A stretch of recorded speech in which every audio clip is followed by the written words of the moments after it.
Thank you, Doobie. I'd like to call this meeting to order. Good morning, good afternoon, rather, everyone. It's almost afternoon. My name is Jim Hart, and I'm the Chair of the Toronto Police Service Board. Welcome to this virtual meeting of the Board.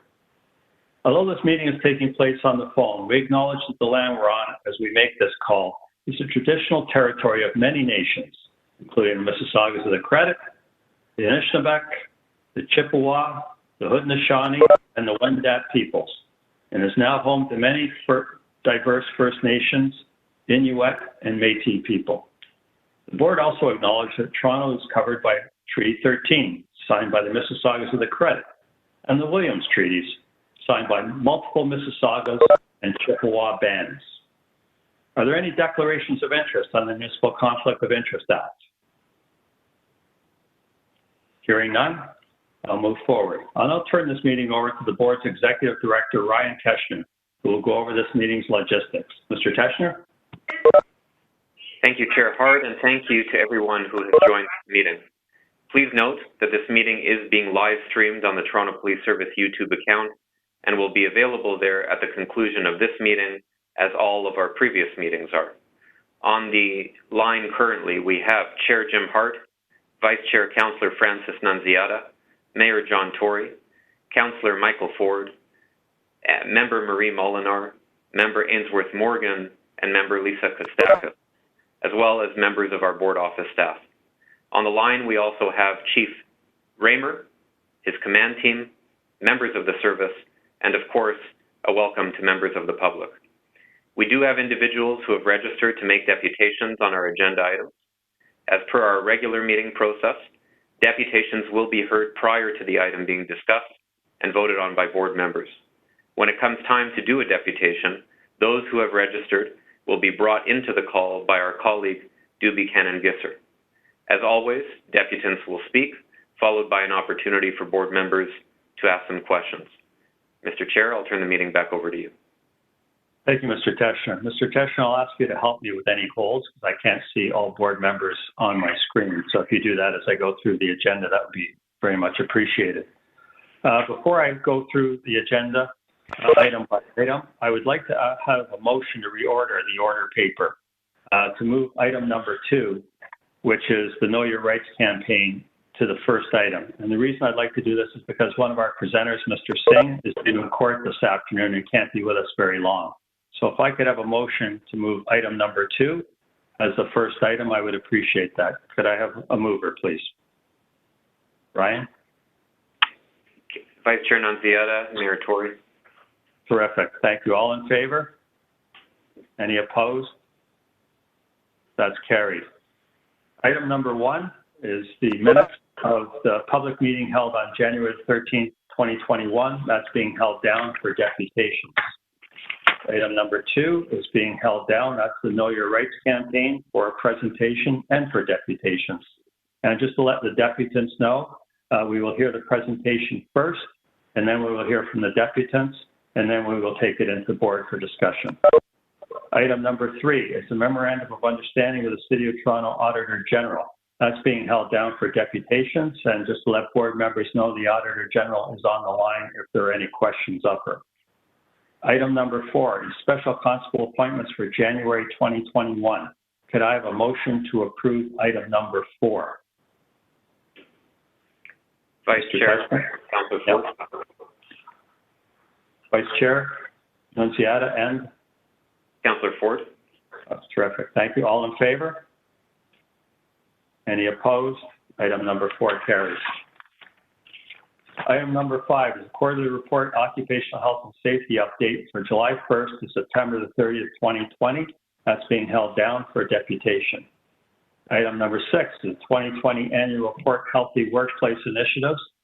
Does anyone wish to hold that? Otherwise, I will hold it. Hold that in my name. Item number 7, independent civilian review into missing persons investigations account for professional services. We have a deputation on that item, written only, and I want to thank the deputant, Ms. Corrado, for her written submission. Can I have a motion to receive that item and the deputation? Ms. Kostakis. And a seconder? Councillor Ford. All in favor? Any opposed? That's carried. Item number 8 is the public minutes of meeting number 72 held on November the 18th, 2020 of the Central Joint Health and Safety Committee. We have a deputation on item number 8, so that's held down. Item number 9 is the Chief Administrative Investigation of the Firearms Inquiry of 2019-11. I have a motion to receive item number 9. Motion to receive. Mayor Tory, Ms. Kostakis. All in favor? Any opposed? That's carried. Item number 10, Chief Administrative Investigation of the Custody Entry to Complainant 2019-22. Could I have a motion to receive item 10? Motion to receive. Vice Chair Nunziata, Ms. Kostakis. All in favor? Any opposed? Item number 10 carries. Item number 11 is the Chief Administrative Investigation of the Custody Entry to Complainant 2019-26. Can I have a motion to receive item number 11? Councillor Ford, in. Mr. Morgan. Thank you. All in favor? Any opposed? That carries. Item number 12 is the Chief Administrative Investigation of the Custody Entry to Complainant 2019-27. We have a deputant, so that's held down. Item number 13 is the Chief Administrative Investigation of the Custody Entry to Complainant 2019-30. Can I have a motion to receive item number 13? Ms. Kostakis.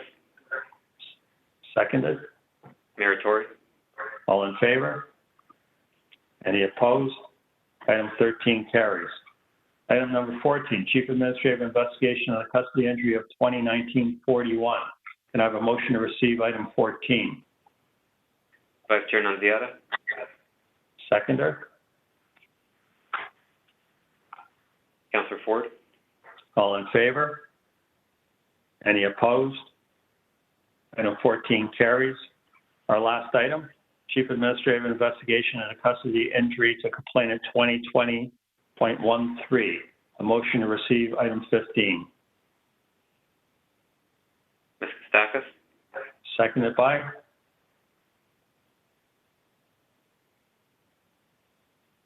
Councillor Ford. All in favor? Any opposed? That's carried. I'll now take us back to the amended order in the agenda. So the first item in our amended order is the Know Your Rights campaign presentation. Chief, before I turn it over to you, I would just like to introduce who's with us today. So for this presentation, we have Acting Deputy Chief Myron Demkiw, along with Superintendent Stacy Clarke, Inspector Kelly Skinner, Audrey Campbell, and Knia Singh of PACER 2.0. And before I turn over to you, Chief, I just want to note that I did say Superintendent Stacy Clarke, and I want to congratulate the superintendent on her recent appointment to superintendent. And note for all listening, this is the first Black female superintendent in the history of the Toronto Police Service, and the chief could not have picked a better individual. We're all so pleased that she was selected. Chief, I turn it over to you. Thank you, Chair. As an organization, we are committed to addressing issues of racism and racial profiling, not just at a command level, but throughout every rank and role in the Toronto Police Service. We know how important this work is, not just for our members, but also for those in the community who do not see themselves represented in policing, and for those who do not feel that policing serves them.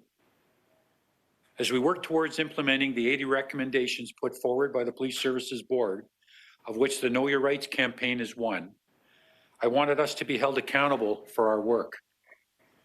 The resurrection of the Police and Community Engagement and Review Committee has provided that opportunity. The video and campaign is the direct result of the collaborative efforts of the PACER Committee, co-chaired by Superintendent Stacy Clarke and Audrey Campbell, and the Know Your Rights Subcommittee, co-chaired by Inspector Kelly Skinner and Counsel Knia Singh. I would ask them to present this work to you. Thank you for those comments, Chair Hart. Good morning, Chair Hart, board members, Chief in Command, members of the public, and our service. Ms. Audrey Campbell and I are extremely delighted to present this first step towards enhancing relationships with members of our communities and our service. It is designed to reaffirm our commitment to centering community voices.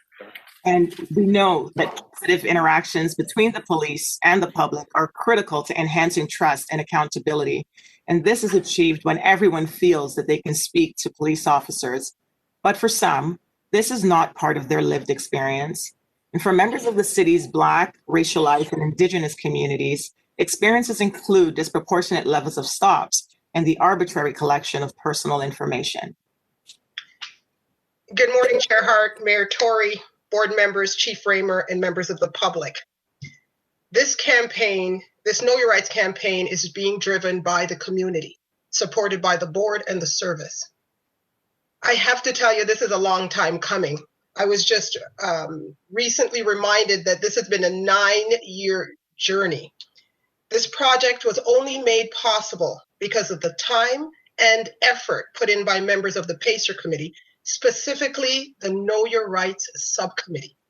They include co-chairs Knia Singh, principal lawyer, Mahat Legal Services, and a newly promoted inspector, Kelly Skinner, along with the rest of the committee, Stephen Linton, Yvette Blackburn, representing Global Jamaica Diaspora Council, Jennifer Chambers, Executive Director, Empowerment Council, Stephen McCammon, Legal Counsel, Office of the Information and Privacy Commissioner of Ontario, Marissa Coltman, and Megan Gray from TPS supported them. In fact, I'd like to point out that the community members, Knia, the two Stephen M., Yvette, Stephen Linton, Jennifer, were part of the original Know Your Rights PACER committee. This is the continuity that allowed us to be able to deliver this video to you today in accordance with the timelines noted in the 81 recommendations. I have to tell you, this is a testament to their commitment and their dedication to this initiative. Convo Media created the video itself, and this company continues to work with us in developing the next phase of our campaign, which will include feedback from the consultations conducted with the youth group Collective Impact. Ladies and gentlemen, this is a multifaceted media campaign. This video you're about to see is the first in a series that will be created by the Know Your Rights PACER subcommittee. It is our pleasure to present to you this inaugural version of the Know Your Rights video. Immediately following the video, our Know Your Rights co-chairs, Knia and Kelly, will talk to you about the next steps. Ladies and gentlemen, I present the video.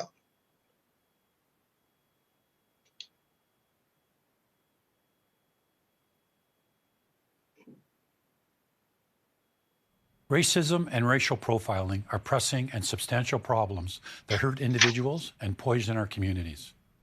Left unchecked, they deny the possibility of living in a just society. When the Ontario government banned carding on January 1, 2017, we all took a vital step forward in concretely addressing racism and racial profiling here in Toronto. Much work remains to be done, including the work of providing people with information about their rights. We want you to know that it's okay to talk to the police. We all want the same thing, which is safer communities. We also understand that some people may not feel comfortable speaking with police. In either case, it's important for everyone to know what their rights are during different interactions with police officers. The following video, created for the Toronto Police Service, represents the first installment of that work. Expect more in the coming months. Know your rights with the Toronto Police. Police always have a duty to serve and protect the public. This includes their duty to uphold your rights. It doesn't matter your age, race, or what neighborhood you're in, everybody should be treated fairly, including people in high crime areas, including people who are homeless. Positive interactions between the police and the public are important. Police have a duty to treat people fairly. While you are not subject to the same duties, engaging with police in a calm and respectful manner can help ensure positive interactions. Topics to be discussed here include carding, informal interactions, street checks, and interactions related to the Trespass to Property Act. Due to the disproportionate stops of Black, racialized, and Indigenous people in Toronto and elsewhere in Ontario, the provincial government created Regulation 5816, the Street Check Regulation. This regulation prohibits the arbitrary collection of identifying information by police, referred to as carding. Arbitrary means based on random choice or personal whim, rather than any legally permissible reason. The regulation also dictates when police may question members of the public for the purposes of investigating general criminal activity in a community, inquiring into suspicious activities to detect offenses, and gathering information for intelligence purposes. So many times when I've talked with youth on the street, they give me different information in regards to how they're supposed to interact with officers. I want to take the time to help educate you. When it comes to street checks, your participation is voluntary. You have the right not to answer that officer's questions. You have the right to walk away. Different rules apply when an officer has reasonable suspect that a specific offense has been committed or will be committed, or if that officer is undercover, is acting under the authority of a warrant or court order, or when you're required by law to identify yourself. For example, when you're driving a motor vehicle. So what is carding? Carding is the arbitrary collection of identifying information by police, often associated with racial profiling. An officer's attempt to collect identifying information is likely to be arbitrary if the officer's attempt is motivated by the fact that the person being questioned happens to fall within a broad or vague race-based description, is merely in a high crime location, has declined to answer a question they are not legally required to answer, or attempts to discontinue interacting with the police when the person has the legal right to do so. Ontario law explicitly prohibits carding. It is illegal. Now, let's talk about some examples of police activity that are permitted under Regulation 5816 and what your rights are when you are approached by police.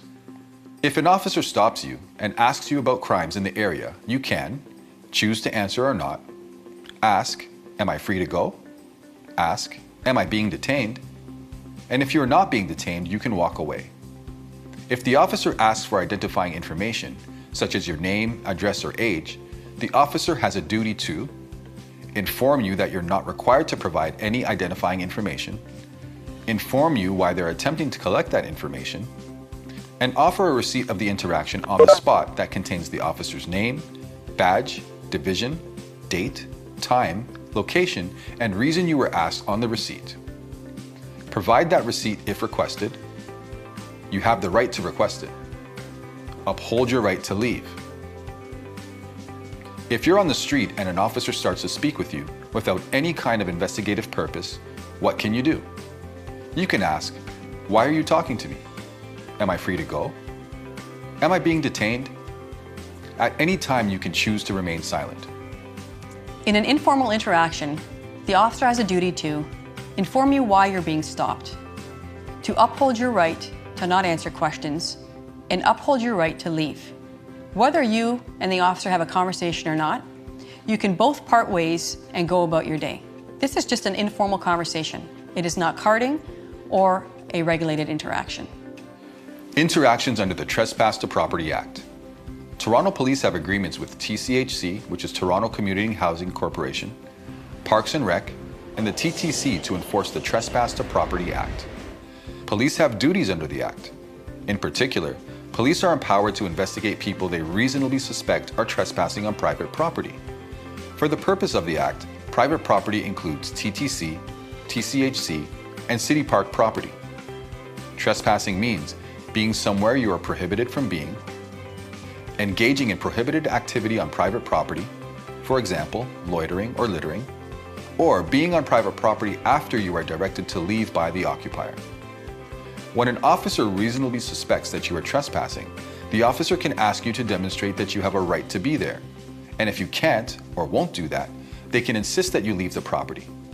Police can also insist you stopped any prohibited activity. If you refuse to leave or to stop engaging in prohibited activity, police can issue you a Provincial Offences Act ticket or arrest you. Police can also arrest you right after you have left the premises if they believe on reasonable and probable grounds that you have just committed a trespass, but only if you refuse to give the police your name and address, or they have reasonably and probable grounds to believe that the name or address you have given them is false. Unless the police have grounds to detain or arrest an individual, if a person wishes to leave, including by leaving the property or entering their own private home, police must let the person do so.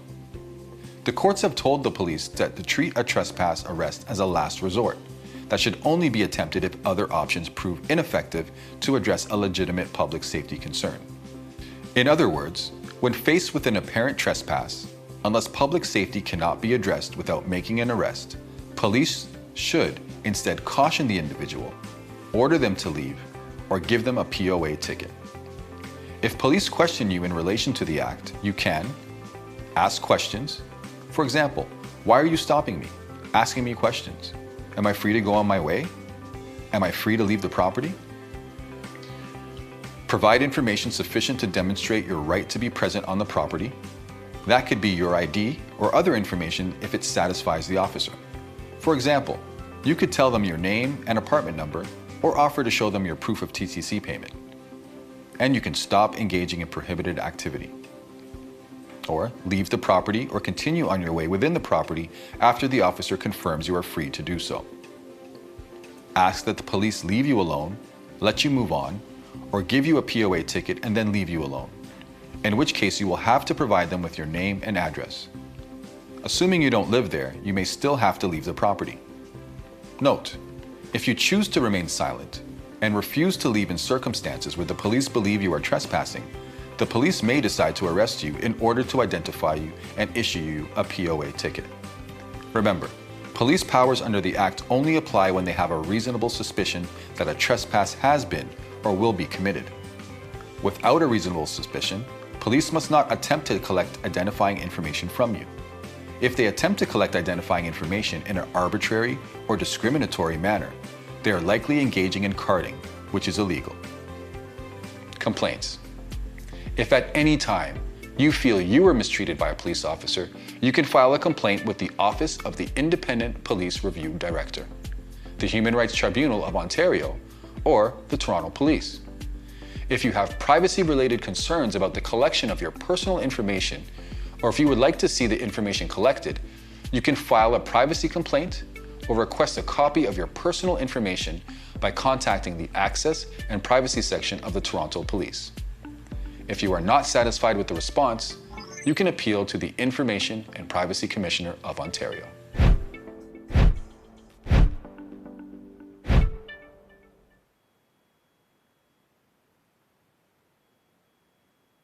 Good afternoon.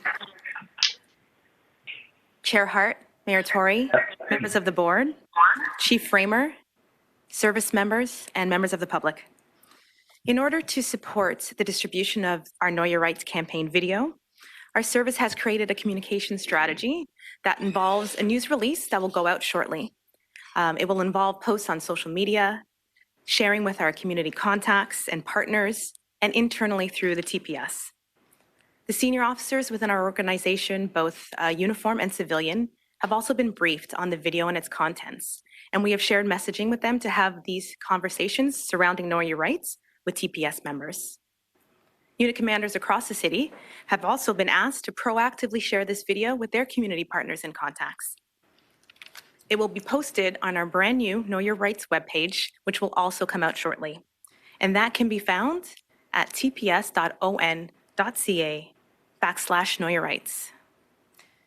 We also learned throughout our work, throughout the work of the original PACER committee and now as PACER 2.0, that many people do not know their rights when it comes to their interactions with police, as well as a police officer's responsibilities, such as when they are walking down the street, when they are on city property, driving a car, or being arrested. Each situation is unique. And a lot of our information came to us through community consultation that has been conducted over the years. Our service is committed to working with PACER 2.0, young people, and other community organizations on future Know Your Rights campaigns, which are reflective of community concerns and speak to a variety of lived experiences. In fact, the second phase of our current campaign is going to be informed on community consultation that was conducted by Collective Impact Initiative on our behalf. And they spoke to many groups involving Black youth, TCHC residents, groups that work with youth that have mental health issues, as well as groups involving the LGBTQ, 2S+, and the South Asian groups. They've asked for information in relation to their rights when their officers are wearing body-worn cameras, when they're walking on the streets, in relation to trespassing and vehicle stops, as well as recommended by the board in their report on police reform, what happens during mental health apprehensions and interactions. Thank you. I'd like to say, if you don't mind, thank you, Kelly, for pinch hitting. As Chair Hart indicated earlier, Knia is in a hearing at the moment and was unable to step away. So thank you, Kelly, for providing the community perspective on that. And one of the things that I know that if Knia was here, what he would say is he has pointed out on numerous occasions that the Toronto Police Service, the Toronto Police Board, is one of the most progressive police services in all of Canada. You are groundbreaking. You are taking on this challenge of, without fear of this public Know Your Rights campaign, which will make for better interactions with the police service members and with the community. So on behalf of our Know Your Rights Committee, we want to thank you for that. If you have any questions, please feel free to ask. Audrey, thanks so much for your comments. It's Jim Hart, and thank you for echoing Knia's comments. Really appreciate that. Before we have questions of you, we will hear from the deputants, and then we'll take this item into the board for questions. So, Doobie, could you put on the first deputant? I believe it's Derek. Yes, Chair. Derek, you should receive a prompt from the system now.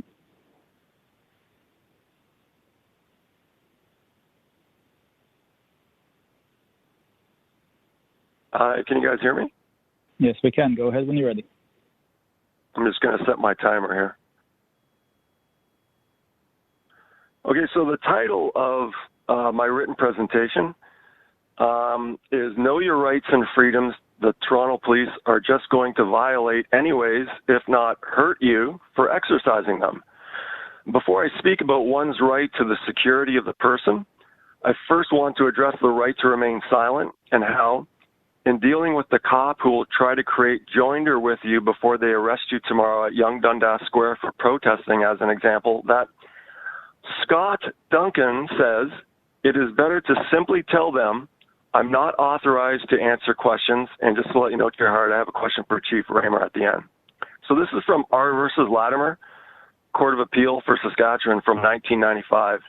Mr. Justice Corey made the point in R versus Story, 1990, Supreme Court of Canada, that the requirement that reasonable grounds must exist to justify an arrest without warrant is there to safeguard the liberty of citizens who might otherwise fall prey to the abuses and excesses of a police state, which we've had here in Toronto down at Yonge Dundas Square the past 2 Saturdays. It also mentions Section 7 of the Charter. Everyone has the right to life, liberty, and security of the person, and the right not to be deprived thereof, except in accordance with the principles of fundamental justice. Now, in the Interpretation Act of Canada, security is defined as security means sufficient security. It's also grouped together. They're not separate. They've been grouped together with the definition for sureties, which is sureties means sufficient sureties. And when those words are used, one person is sufficient, therefore, unless otherwise expressly required. And the French definition given for security and sureties is caution ou cautionnement. I want to point out a maxim of law that says coupling words together shows that they ought to be understood in the same sense. As an example, I provide the YouTube link here where the then Toronto Police Chief Mark Saunders nods his head seemingly in agreement when I remind former Councillor Chin Lee at a past meeting that the Crown is the surety for the person Mr. Derek Moran I have. This is from Citadel Assurance versus Johns Manville, Canada, 1983, Supreme Court of Canada. said that the compensated surety cannot escape the liability found in the bond merely because of a minor variation in the guaranteed contract or because of a trivial failure to meet the bond's conditions. In other words, courts have adopted the strictissimi juris construction of the surety contract.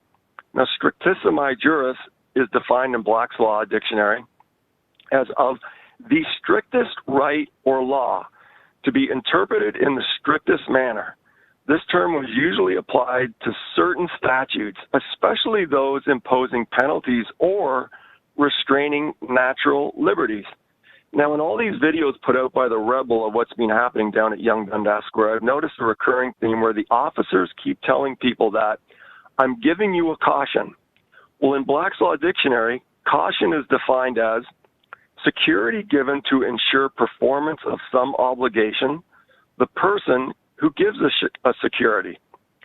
So if these officers keep telling people that, I'm giving you a caution, and the legal definition for caution is the person who gives the security is security given to ensure the performance of some obligation, then my question for Chief Raymer is, when one of these young Dundas Square officers tells someone in these videos put online by the Rebel, I'm giving you a caution, is that officer telling them in a roundabout way that the officer will be acting as their surety once the matter goes to court? And I'm just going to check my time here. I got about 50 seconds.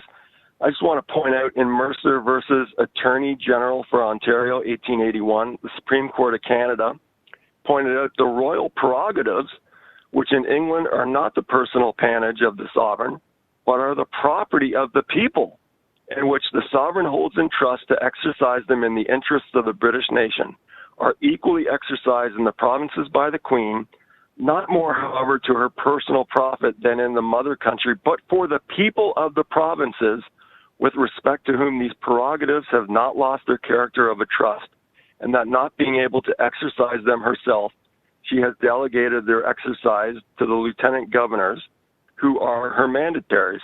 So the royal prerogatives, I guess that makes us all royalty, are really belong to us, property of ours, which are held in trust by the sovereign. And my time's up. Thank you, Derek. Chief, would you like to comment on Yonge Dundas Square?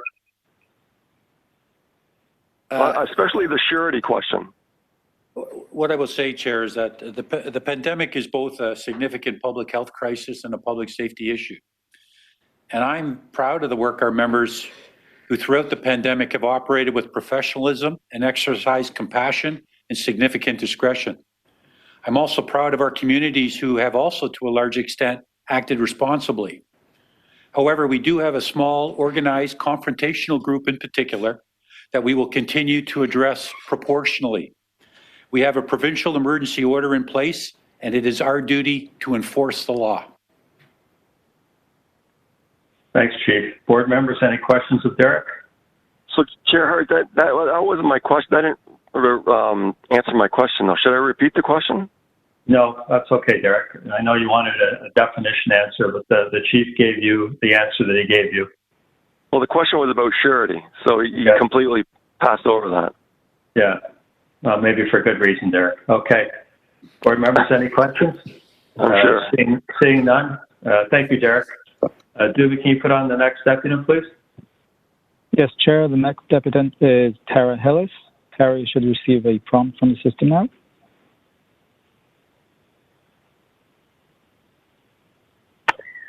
Hello, Toronto Police Services Board members. My name is Tara Hillis. I'm presenting today to offer board members and the TPS as a whole some personal insights into my own lived experience navigating life as a 43-year-old disabled woman and mother of two kids, age 11 and 13, under current EMPCA orders and guidelines, more specifically how they're currently being enforced and the negative impact of public perception as a result.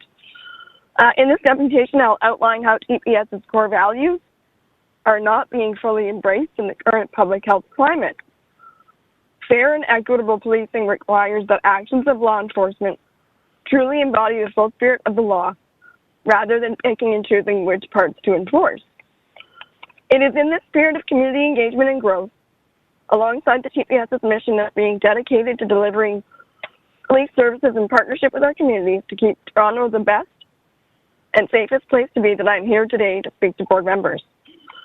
I know in my heart that as a community, together we can and must do better by our most vulnerable members of society.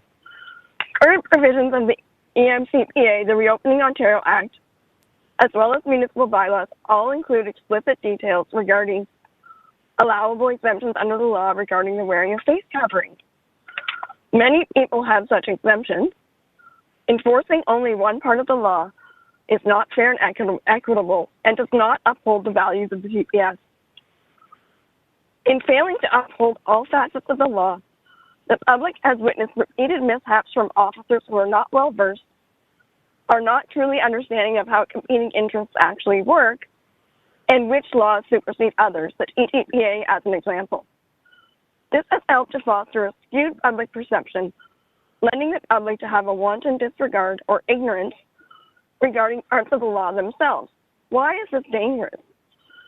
It's dangerous because those same citizens, now armed with misinformation, are taking it upon themselves to act as a private police force. I personally no longer feel safe entering stores, having been subjected to constant harassment, been followed, screamed at, bullied, in some cases in front of my children, and in some cases people have even been assaulted or had theft of their property.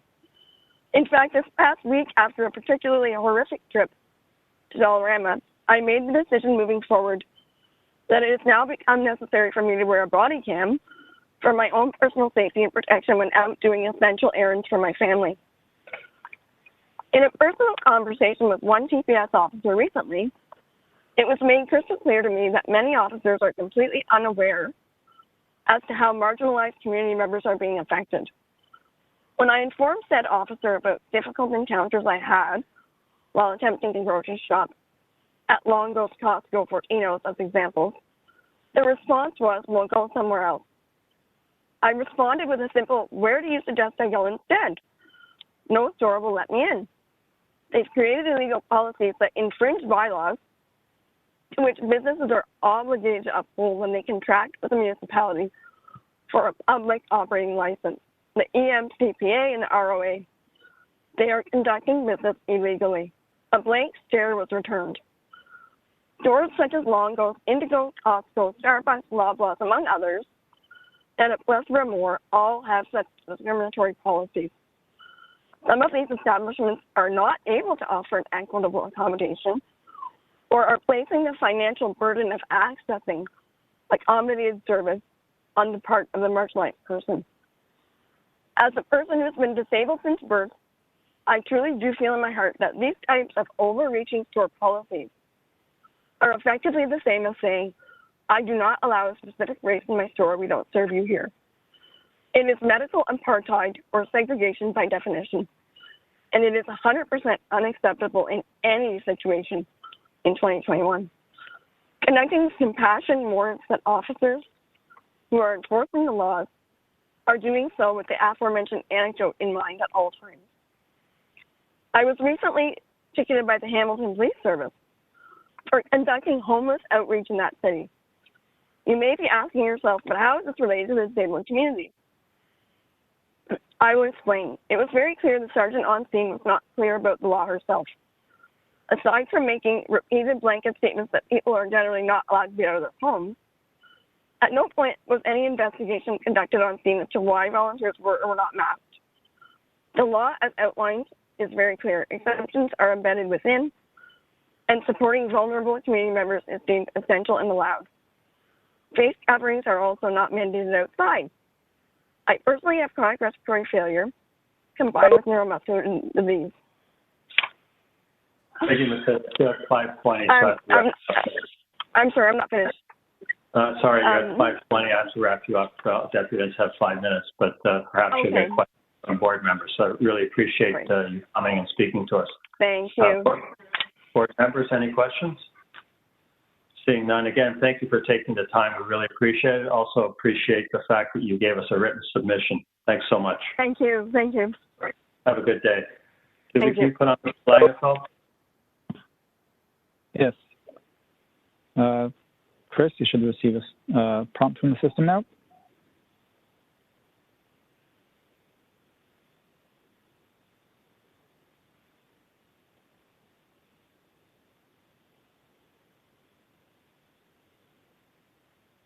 Chris, if you can respond to the prompt from the system, press *6, you should be unmuted.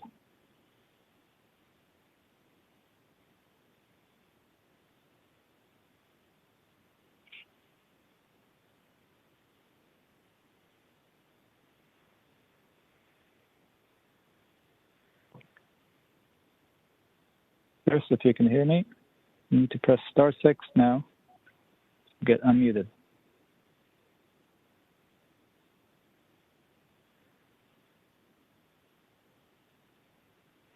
Chair Hart, I'm not getting any response from Chris right now. Okay, we'll take it into committee then. Thanks for trying to do a couple of times. I appreciate it. Okay, we've heard from the deputants, so now take this into the board for discussion. Board members, any questions? I see Lisa first. Ms. Kostakis. Thank you. Just to go back to the Know Your Rights video, and just a comment to say that, yes, this is really very groundbreaking as well from a community perspective in the work and being a social worker as well, but in the work with our communities and the long journey that it's taken of a much needed process and I guess communication and informing our public and our community, and also just the collaborative work that TPS was working with the community, I believe is very, very positive and moving forward. So I would just ask anyone who is presenting just to give us just a little bit of insight on any phases, phase 2 or any other phases and moving forward in any expansion regarding this initiative. If you could just speak a little bit to that briefly. Hello. I can answer that question. In relation to phase 2, we've been working with a company, Convo Media, to help us prepare the video. And phase 2 of our work is going to be informed on community consultation that was done November and December by Collective Impact Initiative. So I mentioned those groups earlier, several youth groups and marginalized. So they created a report based on their consultations, which included different topics that these groups wanted to hear their rights about. So what we're going to do in the second phase is break down our original video that we have and take some excerpts from that and kind of, go into maybe specifically the Trespass to Property Act or informal interactions. Or, are you able to hear me now? I'll continue. Yes, continue. The deputant son will come back to you, Chris. Carry on. Okay, thank you. So our second phase will also be informed on what they have given to us in their report. So they want to know more information about body-worn cameras. So we will touch on that. So it'll be social media, reaching out to our community partners. We heard some great suggestions today about doing some town halls involving other community groups and youth groups, and maybe even developing a training to do alongside some of these community groups. So our phase 2 kicks off shortly, because this is just released today, and we're going to be working as a subcommittee of PACER to continue to work on our phase 2 of this Know Your Rights campaign. You want to add to that? Excuse me, Chair Hart, I just wanted to, and board members, I just wanted to acknowledge the presence of another one of our longtime Know Your Rights committee members. Mr. Stephen McCammon has joined us, so he will be able to take some of the questions as well. Thank you. Perfect, thank you. Before we go on to any other questions, with the indulgence of board members, if Mr. Langenfeld is on now and had technical difficulties, I think it's only fair that we hear him now. Is Mr. Langenfeld ready to do his deputation? He needs to unmute himself again. Chris? Oh, there you go. Yes, are you able to hear me? Yes, we can. Go ahead when you're ready. Okay. Whatever the issue was, there seems to be a change in the way the system works here with the WebEx. And the first couple of times you did this, the person on the phone didn't have to type anything into their phone to be unmuted, and it wasn't working at this point to unmute me. Anyways,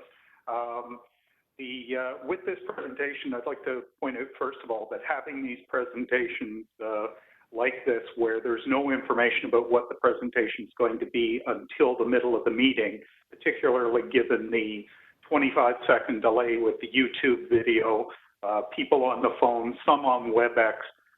This really isn't that effective, and so I would like to suggest that in the future, where you're having these presentations, for example, with this draft video or this first video here of this Know Your Rights campaign, please make them available so the public can view them, have time to consider them, and prepare a response rather than trying to deal with all these technical issues while doing this live and come up with comments on it. That having been said, having seen your video, I appreciate the concept here of Know Your Rights. And I think that's a great campaign, and we certainly need more of it. At the same time, I think there's some issues with I would have some recommendations with the formatting, but even the content here of what you're saying, I note that, for example, it mentions people being on TCHC property and that police are required to enforce the Trespass to Property Act there. And someone watching that video might reasonably suspect that police can come on to TCHC property and demand to see identification or demand that people identify themselves while attending at that property. And of course, that's not legal, but I'm sure both officers and members of the public wouldn't necessarily get that from this Know Your Rights campaign. So there certainly needs to be some very clear explanation there of reasonable and probable grounds to begin questioning people. I notice it mentions park property and enforcing Trespass to Property Act on parks and, for example, Dundas Square. And of course, that isn't really how it works. It's not like a police officer can walk up to you because you're standing on a park or holding a protest and demand to see your identification. There are, as we've mentioned before, certain situations under the Reopening Ontario Act for the COVID bylaw and things of that nature. But even then, there has to be reasonable and probable grounds. And so I would expect to see, for example, in a Dundas Square situation where people are holding an illegal meeting or gathering, and maybe they're not following those laws, that it's not simply a case then of an officer believing they have probable grounds and then coming up and demanding people identify themselves. What we need is people, officers trained to explain what they believe their justification is in a situation like this, where obviously people are not going to necessarily know what is expected of them under these laws that change on a monthly basis. Expecting that somehow the average person is going to know what officers think that they are entitled to do, and saying, well, I have reasonable and probable grounds, without even actually saying that people should just assume that when an officer walks up to them and says, show me ID, that somehow that means that the officer has grounds to ask for that, and that those grounds are justified, is just ridiculous. So quite honestly, this whole idea here needs some modification, and it has to have some changes in how police officers interact with people, and the fact that officers need to be explaining to the public what they think their justification is for asking for ID. And it can't simply be somebody coming up and saying, Reopening Act. And as we saw with young Moses Demian, that apparently that's supposed to be justification, and the people that don't respond are going to get roughed up by police officers. We can't, that isn't a valid democratic society. I noticed the chief mentioned in responding to Derek there, saying, well, you know, the people know that they're not following the law and that gives us our right to act. And yet we take a look around the world, and for example, in Russia, we know that there's roughly 6,000 people right now in jails because the Russian laws say, well, you have to get a permit before you protest. And therefore, that's our reasonable grounds to start arresting people that aren't doing what we feel we want. And that isn't acceptable. And granted, a lot of these Reopening Act issues are going to end up before the courts, no doubt. and certainly some of them will be overturned in the years and decades to come. That doesn't mean that we have to put up with a decade of rights violations in the meantime. Thank you. Thank you, Mr. Langenfeld. Chief, did you want to comment on anything that Mr. Langenfeld said before I ask board members if they have any questions? No, I would just reiterate that we're dealing with this proportionally. We have senior command on scene, and the law is being followed, and the people are well informed of what the situation is and their need to disperse. Thanks very much, Chief. Questions of Mr. Langenfeld? Ms. Mulliner, did you have a question of Mr. Langenfeld? I can't see if you do. No. Any questions? No. Thank you very much, Mr. Langenfeld. Thank you. Thanks for taking the time. Now bring this back into the board. I believe Ms. Mulliner had some questions. Ms. Mulliner, you're next. Thank you very much. And I didn't have a question for Mr. Langenfeld, although I do want to acknowledge that the point he made in particular about the TCHC piece in the video did strike me when I heard it in a similar vein. So I know that what is going to happen next, because we've heard a little bit about it, is that each of the subject matters and the pieces of the video that require further depth are going to be developed accordingly. And I think that we need to give this, it's taken a long time, but we need to give it more time. And I know that at the outset, we talked about how this began many years ago, 9 years ago in my memory. So today is pretty historic.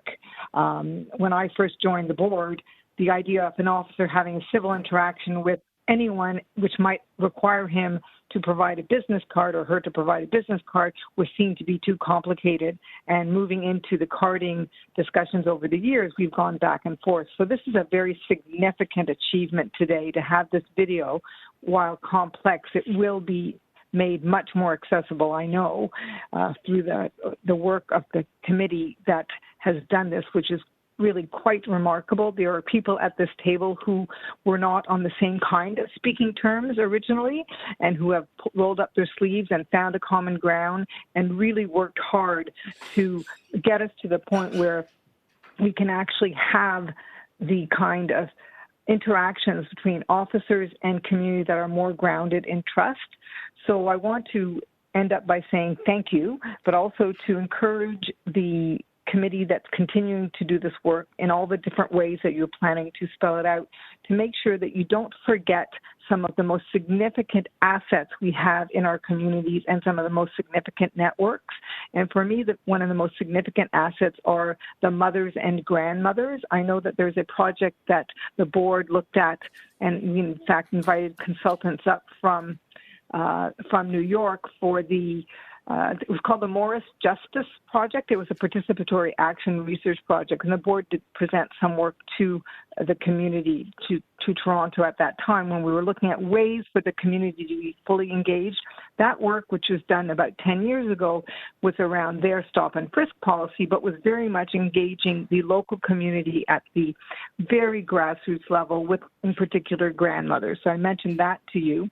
And then in terms of professional networks, I'd be interested in hearing whether you have, and if you haven't, I would encourage you to contact some of our existing stakeholders, obviously the Canadian Civil Liberties Association, the Criminal Lawyers Association, the Law Union, and then there's other networks, including the Ontario Bar Association, which has a criminal law subsection. It would be so important for them to understand that this is a tool that we are training our officers on, and that the community is going to come along, hopefully, with us as the officers learn. And it's a significant culture shift for many officers, but I'm really confident that we're going to get there. So I'll wrap up by saying thank you. Hope you are able to push this into the next level of breaking it down into bite-sized pieces, and maybe even the youth can start to describe what they think the right kind of Know Your Rights campaign looks like to them. Thank you. Thank you, Ms. Mulliner. Anyone on PACER 2.0? I know there are several of you on the call who would like to respond to that. Ms. Campbell, I can see you if you would like Actually, to respond. I just wanted, thank you, Chair Hart. I just wanted to acknowledge that, and you've noted that a number of our committee members have joined. Yvette Blackburn is on the Know Your Rights Committee. John Odell is part of the wider PACER committee. John, wave, so everyone knows you are. Okay, great. And I think Stephen had some comments. I'll turn it over to him. Yeah, thank you, Chair Hart, and really pleasure to be here. Just to get it out, I'm legal counsel at the Office of the Ontario Information and Privacy Commissioner, and pleased to be here on behalf of the Commissioner and at the request of PACER and the service. This work has been long in coming, and it's great to see the launch today. This is I think a critical first step in modeling this kind of rights communication partnership between police and community. And picking up on some of the comments of Board Member Molinar and some of the deputants, I think PACER 2.0 and the Know Your Rights Subcommittee will be very interested to improve on this, add clarifications on identification issues as needed, speak to the complexity of some of the spaces, and certainly look at things like protest rights. If we can add to those clarifications in an appropriate way, we will certainly be discussing that vigorously in the weeks ahead as a committee. So I just wanted to reflect that. Thank you very much. Board members, any other questions? Ryan, if you can help, I can't see everyone on my screen. Yes, Chair. Councillor Ford has a question. Mr. Morgan has a question. Okay, Councillor Ford, then Mr. Morgan. Thank you very much, Mr. Chair, and a comment and a question. First off, I want to thank the committee for all the work they've done on this. I think you have, put forth a very strong presentation, a very strong video to the board, and one I fully support, and I really support, this being an incredibly proactive campaign across our city and in communities. But to just a couple of questions for the service. I think kind of the flip side of this is, and we heard it through some of the deputations this morning, but what training do officers go through around individuals' rights in encounters with them, and if you can elaborate on what officers go through.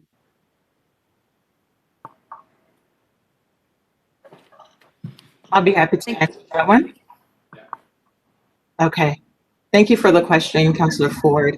From day one, our officers at our Ontario Police College are receiving training on our authorities, training on the Charter of Rights and Freedoms. And, in 2017, when the collection of identifying information in certain circumstances was enacted, which is Regulation 5816, officers continually received training on this regulation.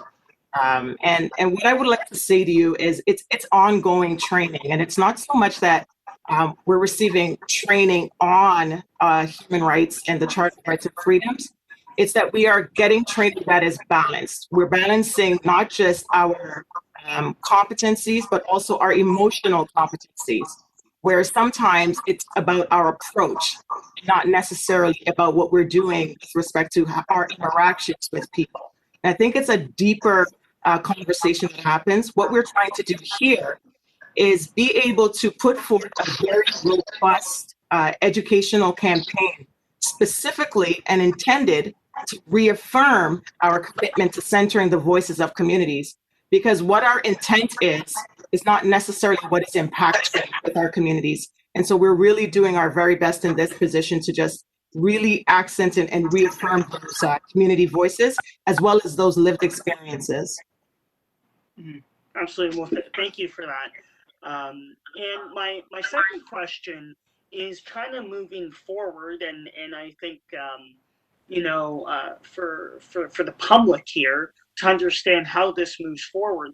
I think that the video was incredibly powerful, but it's a lengthy video somewhat, and I think with social media consumption nowadays and everyone being on Twitter and Instagram and all that, is there any plans to kind of do under this campaign more social media clips, like up to a minute or whatnot, around some of the different aspects of the Know Your Rights campaign? I can speak to that, Councillor, unless there's someone else on my subcommittee that would like to speak. Stephen M. I'm happy to chime in briefly, Kelly. But yes, we are.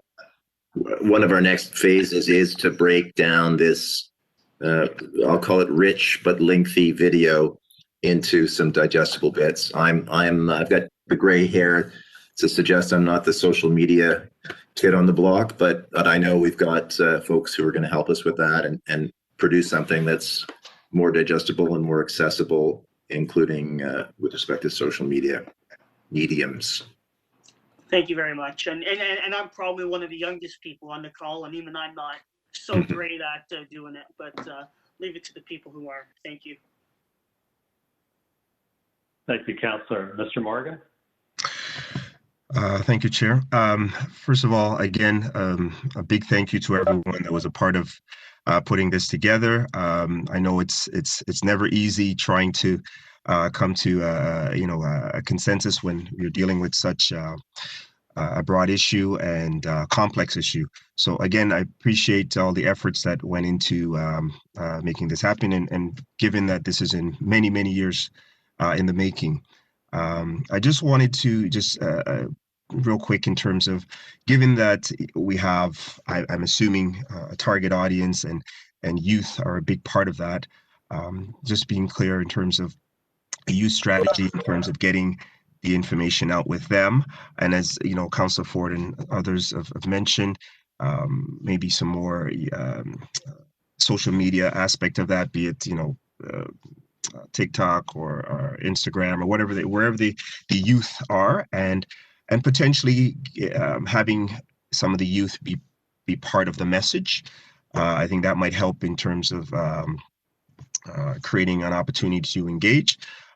So I think that's important, because if this is about educating the public, and particularly those most impacted by this, we want to make sure it's not as legalese in terms of the overall, so it's able to be poignant for the folks that we want to engage. But I do appreciate the effort, and I know a lot of challenging conversations, we'll say, have gone on behind the scenes to make it happen. So I want to just acknowledge that, and for all those involved. So thank you. Thank you, Mr. Morgan. Councilman Ziada? Yes, thank you. Are we at questions or speaking now, Mr. We Chair? were at questions. We were at questions, but I'm going with the flow. Go with the flow? Okay, I wasn't sure. Okay, I'll ask a question, then I'll just make a few comments. So as we move forward, there's opportunities, and we're going to meet with, it's important that we meet with some of the youth groups, agencies out in the community, possibly meetings, and reaching out to some of the CPLCs that we have in the city as well, and especially the youth in our community. So as we move forward, what is the plan, correct? No, Councillor. Yes, that's the plan. I think the whole subcommittee is really focused on knowing how important involving youth is in getting the message out in the second phase of this strategy. So, and as well, our unit commanders across the city received the video today, and the contents have been asked to speak to all of their CPLCs and to get them involved as well. So it's definitely a plan, and we still have to finalize that plan, but involving youth is going to be a huge part of the second phase focus. But as well as what we want, the message that we want to put out there to the youth and to the community is that it's important that there is a positive interaction, and that the public and you should feel comfortable in speaking to the police, not only when there's an issue, but just to interact and have that positive interaction.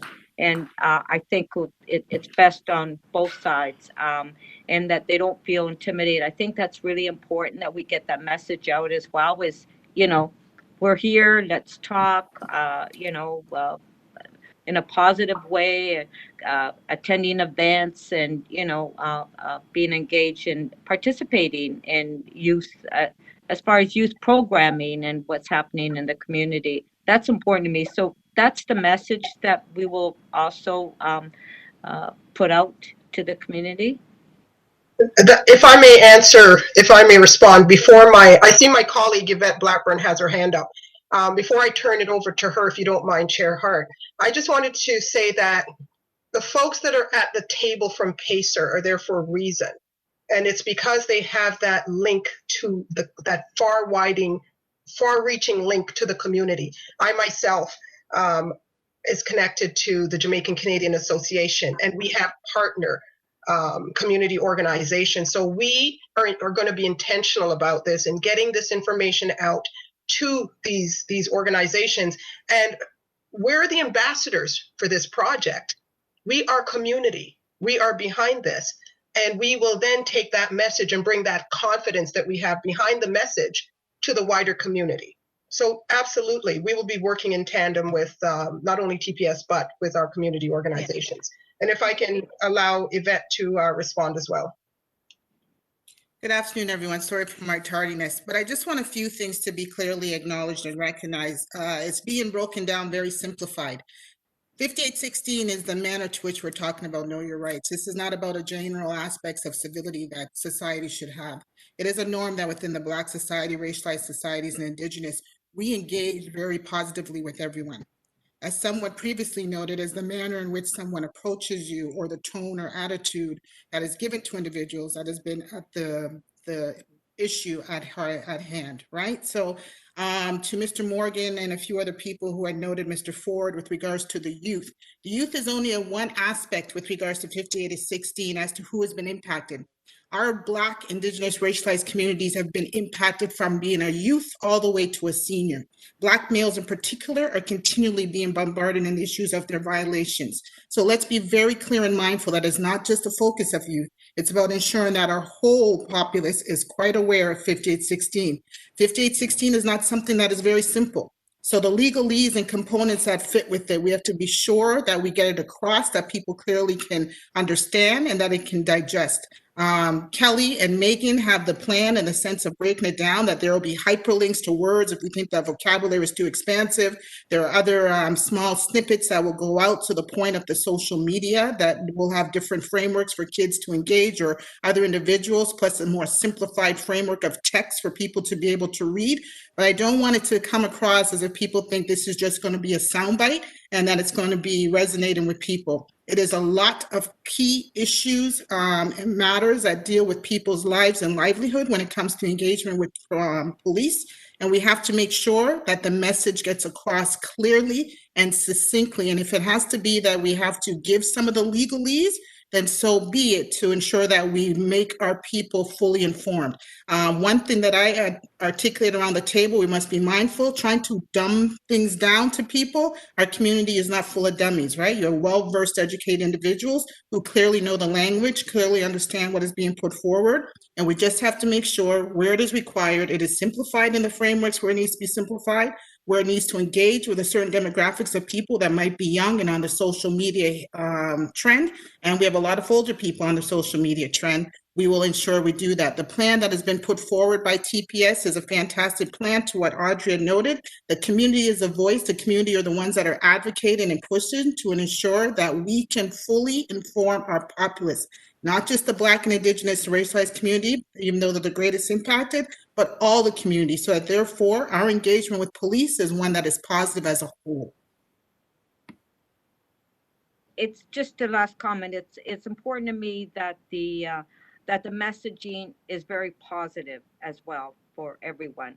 That's very important to me, and I just wanted to make that point. The question was asked about TCHC, the Trespassing Act. I just want to make a comment on that with as far as the TCHC being on the board, is that we do have a Trespassing Act. We work with the police on that. only because that there's a lot of concerns with tenants at TCHC on what's happening within their buildings. And so they have signed these agreements with the police, Toronto Housing, is to try to prohibit some of the trespassing and the loitering that they have in their buildings. I just wanted to make a comment on that. Thank you, Councillor. Board members, any other questions? Brian, can you help me out? Can you see any questions? Seeing none, anyone wish to speak? The mayor has a hand up. Mayor Tory, questions? Pardon me, Chair. I don't know if it's time for questions or comments, but I had in a prior discussion we had, I hope that, and I know the service is thinking about this, that we find ways to have live interaction with people too. The social media is fine, and all the things that have been talked about are all positive steps, but I think we need to have places where we consciously go out with community organizations, show the video in a group setting, and actually have people, on Zoom or WebEx, but also in a room where they can actually get up and ask questions about this, because I think that's a healthy thing in and of itself. And I think that they're notwithstanding the video is very good, as somebody said earlier, it is a kind of a dense topic. It's the law, which is always confusing for many people, and it's just one of those subjects that lends itself to questions. And I think the people there answering the questions should be both police representatives, but also others who are not police officers, so that it just can be a good discussion. I think it could be a very healthy and positive discussion, and I think that we should be trying to encourage that to happen in person, as well as the social media and all the rest of it. Thank you, Mayor Tory. Any other board members wish to speak? We'll go to Ms. Campbell in a second.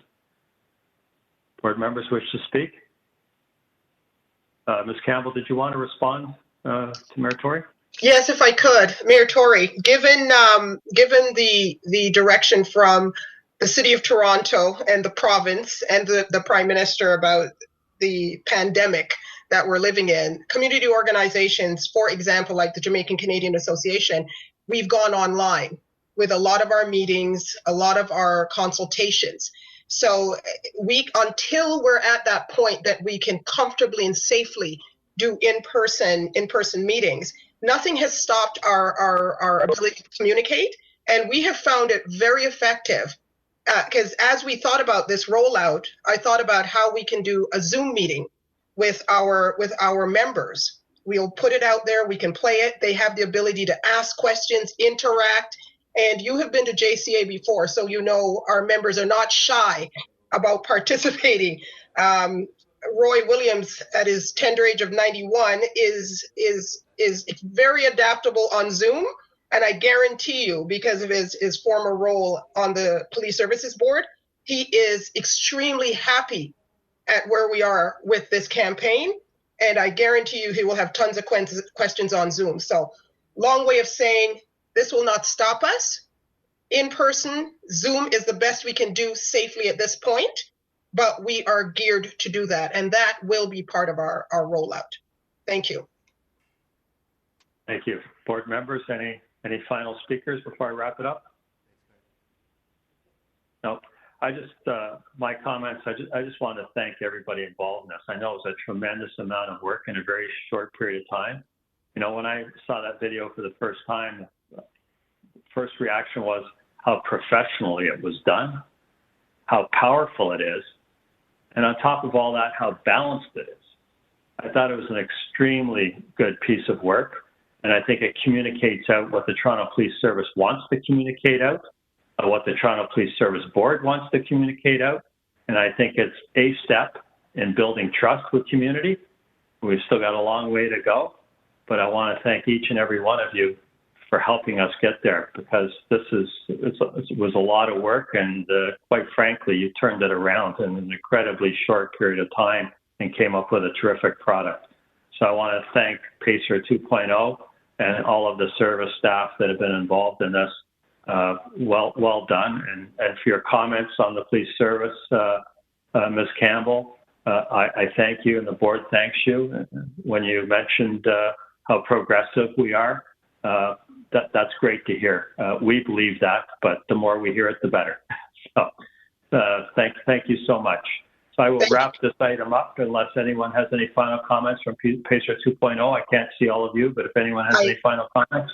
If I could just say thank you, Chair Hart, but what really made the difference, I want to thank Chief Raymer for coming through with the resources when we needed it in a timely manner. So I want to thank him for that, Deputy Demkiw, Kelly, the folks on that side of the table who worked tirelessly to ensure that we had the resources to get this done.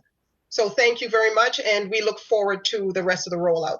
And I just noted that Jennifer Chambers has just managed to come on. So I just want to acknowledge that all of our Know Your Rights folks managed to show up today, and we appreciate it given their busy schedules. So thank you. Thank you to my co-chair, and thank you, everyone. Thank you to all of you as well. I will now take this to the board. Can I have a motion to receive the presentations, the discussion, and the deputations? Councilor Nunziata, can I have a seconder? Meritori, all in favor? Any opposed? That's carried. Thank you all. Really appreciate it. We will now go back to item number 1, which is a confirmation of the minutes from the special virtual public meeting on January 13, 2021. Do we have 2 deputants or 1? I think 1 deputant hadn't shown up earlier. That's correct, Chair. It's Sam Tico. We were unable to reach him. We tried to reach out to him, and we couldn't get him to answer. So Chris Langenfeld is the deputant. Okay. Chris, you should receive a... Hello? Yes. Yes, Chris, go ahead when you're ready. All right, thank you. I just wanted to actually continue on from what I was saying at last month's meeting.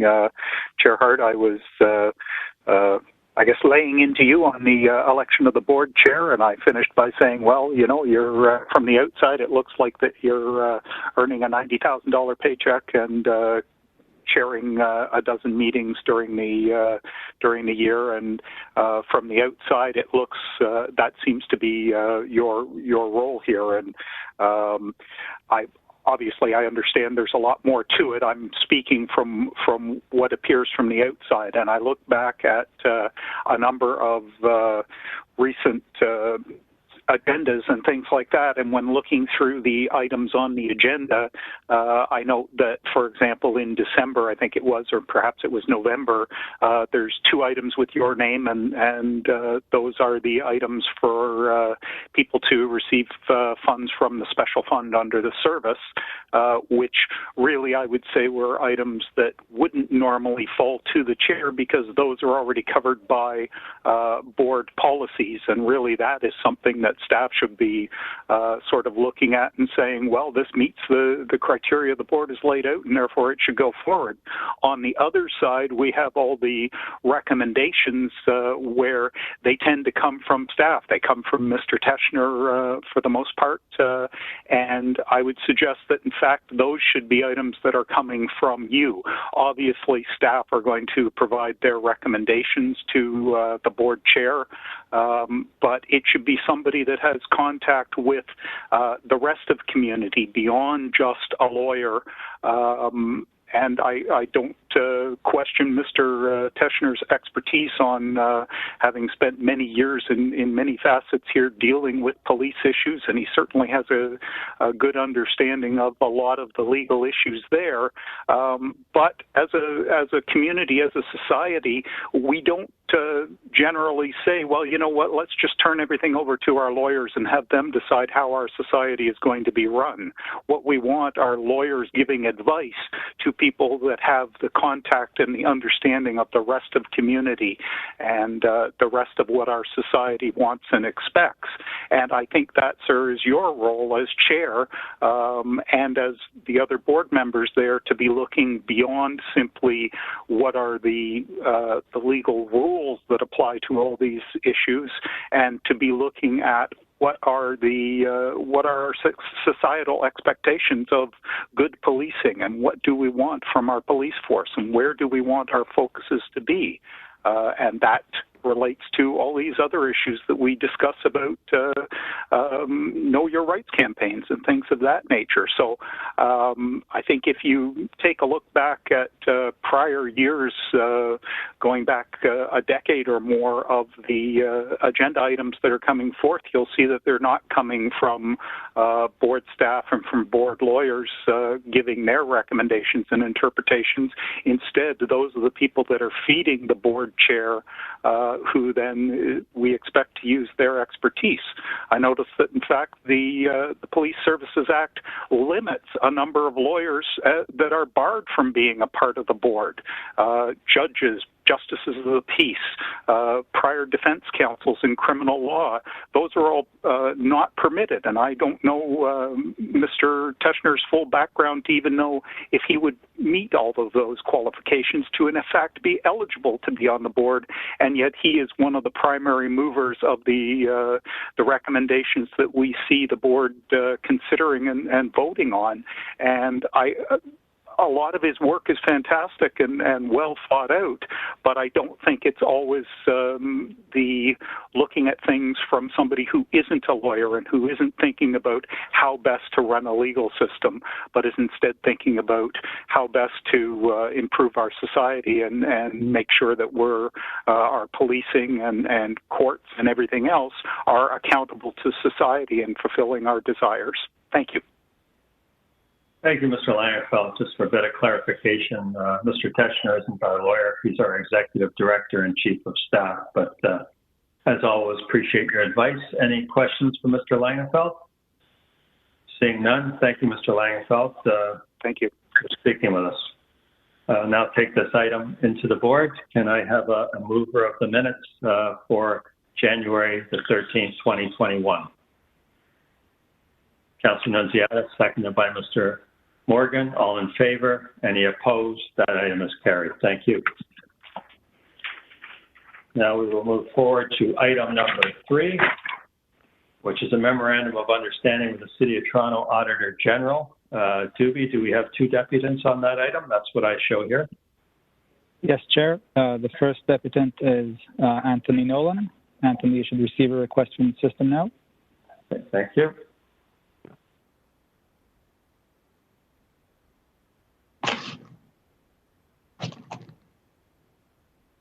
Anthony, if you could press *6, you should be able to join us.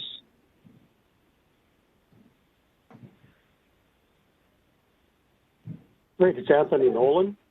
I'd like to thank the board very much for allowing me to speak to you. I'm speaking on behalf of the Bathurst Queens Quay Condo Owners Association, and the subject is TPS policies and spending priorities in 2021. Now, I need to give you some background before I carry on with my comments. In June 2018, the City of Toronto opened a homeless shelter at 545 Lakeshore Boulevard West. The city did not consult with or even advise the local community of this action, acting unilaterally in this matter. This community was already under considerable stress from the international street gangs, and in this instance, the Bloods, operating out of the local TCHA buildings. Shootings, attempted murders have made certain streets no-go areas for the local residents. The sound of gunfire is now considered part of the normal soundscape in downtown Toronto. With the appearance of the shelter managed on behalf of the city by Homes First Corporation, the neighborhood has become hyper-dangerous. Muggings, assaults, street menacings, burglary of homes, businesses, cars, theft of bikes, public defecation, public drug use, needles on the street. It's considered the norm here now. The city, for reasons known only to itself, located this site 50 meters from a school, 10 meters from a daycare. I hope you'll be able to take note of the accompanying documents that show we made a very sincere effort to work with local politicians, the mayor's office, SHHA, and its contractor, Homes First, to deal with this crime wave. All of these efforts were rebuffed. The mayor's office, SHHA, and Homes First were particularly hostile to the idea of disseminating the community alerts. Hopefully you can see the attached alerts in the shelter system. As a consequence, the community alerts have been discontinued. The whole point of the alerts is to help look for the predators. The thinking being, the more eyes and ears on a crime, the better chance there is at tracking them down. For the purposes of today's meeting, the attitude of the uniformed members of the Toronto Police Service towards our cry for help is most at issue. when the TPS would finally show up after one major burglary, it took them 3 working days to swing by. The TPS was frank and honest with the victims. The TPS, when asked to actually investigate a crime after it being duly reported, always said the same thing. Now, this is going to be a direct quote. We're not paraphrasing. They, the TPS, took the information strictly for statistical purposes, explaining that the TPS, as presently funded by the city, did not have the time, resources, money, or manpower to do anything else. The uniformed members were always and are and always polite and sympathetic to the plight of all victims. But they, the victims, could not expect anything to actually be done to track down the perpetrators. Clearly, with the present funding levels, inadequate to allow the TPS to meet its stated motto, to serve and protect, any proposed reduction or diversion of monies from its core duties is an act of institutional violence against the common people of this neighborhood and city as a whole. The city's professional politicians, city's bureaucracy, are derelict in their legal and moral responsibilities in acting thus. Bottom line, we the people are being left to the mercy of those who have no mercy. The only way that this crime wave sweeping over this city can be dealt with is by all the stakeholders, the local community, government agencies, and the TPS working together as partners. Thank you very much. Thank you, Mr. Nolan. Board members, any questions for the deputant? Seeing none, thank you very much for taking the time to come and speak to us today, and also thank you very much for your written submission. We appreciate it. I hope that you were able to look at the accompanying documents. Yes, I was. I can speak for myself. I was, yes. Thank you. And the letters that we wrote to the various councillors, the mayor's office, and the chief of police, asking them to investigate one particular brutal crime that happened down here. And we never got any response from anybody at the city, the politicians. Nobody responded to that letter. Thank you very much for your time. Thank you, Mr. Nolan. Thank you. Ubi, can you put on Derek, please? Yes. Derek, you should receive a request now.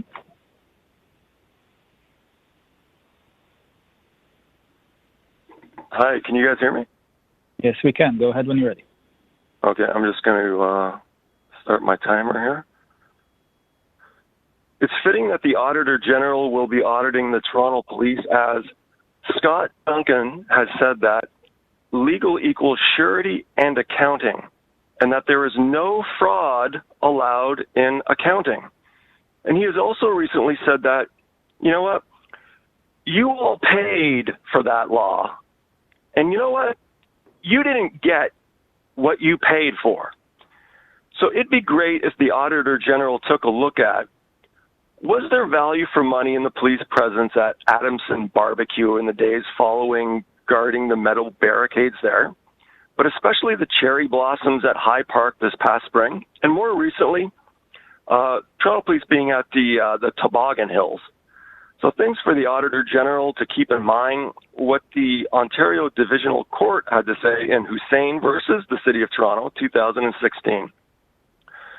The freedom of peaceful assembly guaranteed by Section 2C of the Charter is a fundamental freedom of great importance in a free and democratic society. It is a guarantee of access to and use of public spaces, including public parks, squares like Young Dundas Square, sidewalks, roadways, bridges, and buildings around which public life unfolds. The importance of public spaces was explained by Chief Justice Lamer in Committee for the Commonwealth of Canada versus Canada, 1991, Supreme Court of Canada, where he said, the quasi-fiduciary nature of the government's right of ownership was clearly indeed set out by the U.S. Supreme Court in Hague versus Committee for Industrial Organization. Wherever the title of streets and parks may rest, they have immemorially been held in trust for the use of the public, and, time out of mind, have been used for purposes of assembly, communicating thoughts between citizens, and discussing public questions.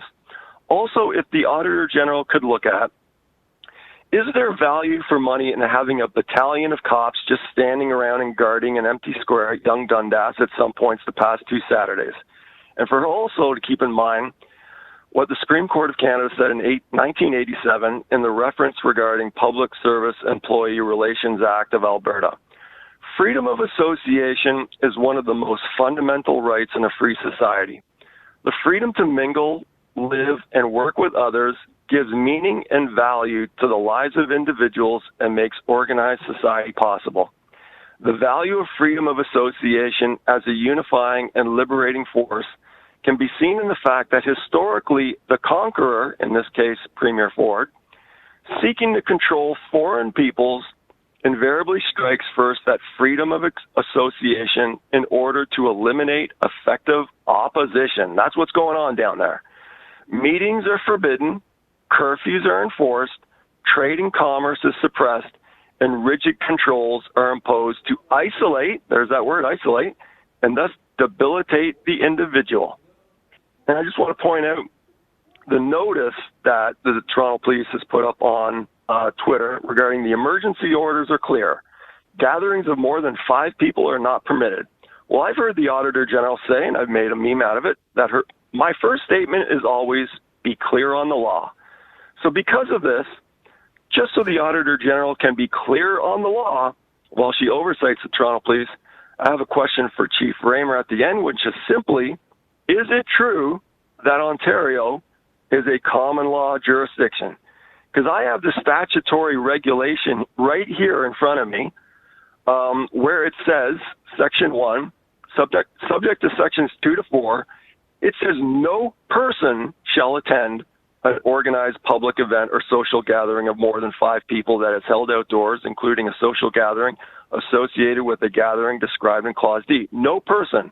You know that there's a maxim of law that says in law, every definition is dangerous. In the Legislation Act, person is defined as person includes a corporation. And I've mentioned numerous times before how the Ontario Attorney General even explains in a court case that includes can be read better as means. So that should read person means a corporation. And the Stay-at-Home Order Act applies to an individual.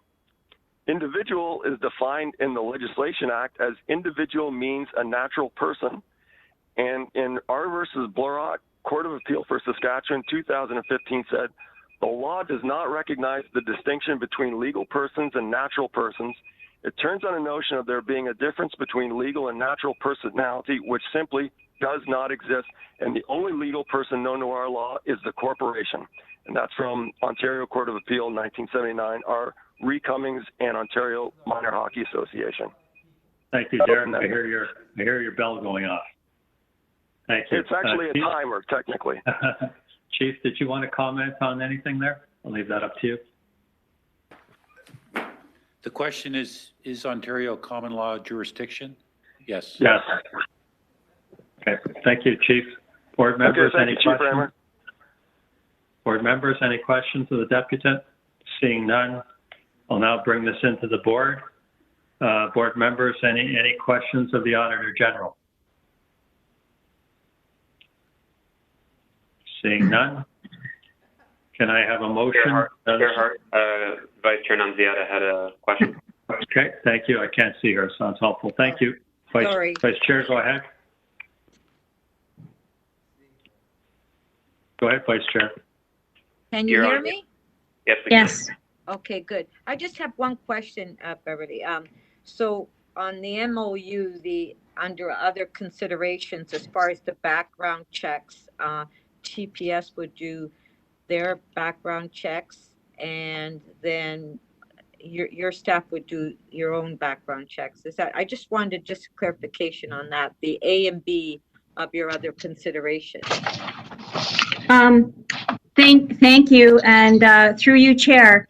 The service has conducted the criminal background checks of our team, and I believe that was a good thing because it's important that they feel comfortable that there is security in relation to the people who will be doing the work.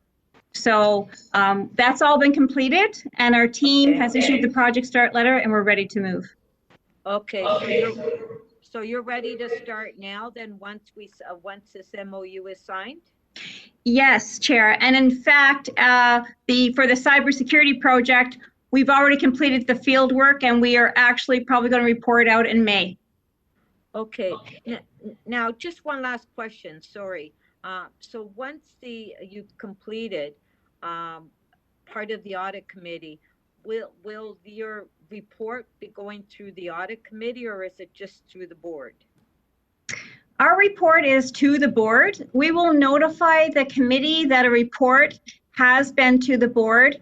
The report will be public to the extent that security matters are not affected. And we want to make sure we provide protection, but provide an opinion at the same time. So the objective is to make most of it as public as much as we can, subject to the security matters that obviously need to be taken into consideration. So the audit committee will know a report has landed, and but we will be reporting to the board as a primary client. Okay, thank you, Beverly. And Mr. Chair, I will move the recommendation when it's appropriate. Thank you, Vice Chair. Any other board members have questions? I know the Chief has something to say before I come to you, Chief. So any other board members with questions? Mr. Teschner, do you see any? Nope. Okay, terrific. Chief, you had some comments?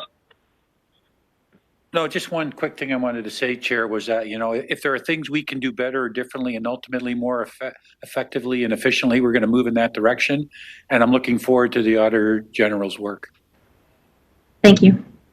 Thanks, Chief. And I'll echo that, Auditor General. We're very fortunate to have you working with us. Thank you so much. Thank you so much, Chair and Board. Councilor Nunziata is moving approval of this. Could I have a seconder? Please, Ms. Kostakis, all in favor? Any opposed? Item number 3 is carried.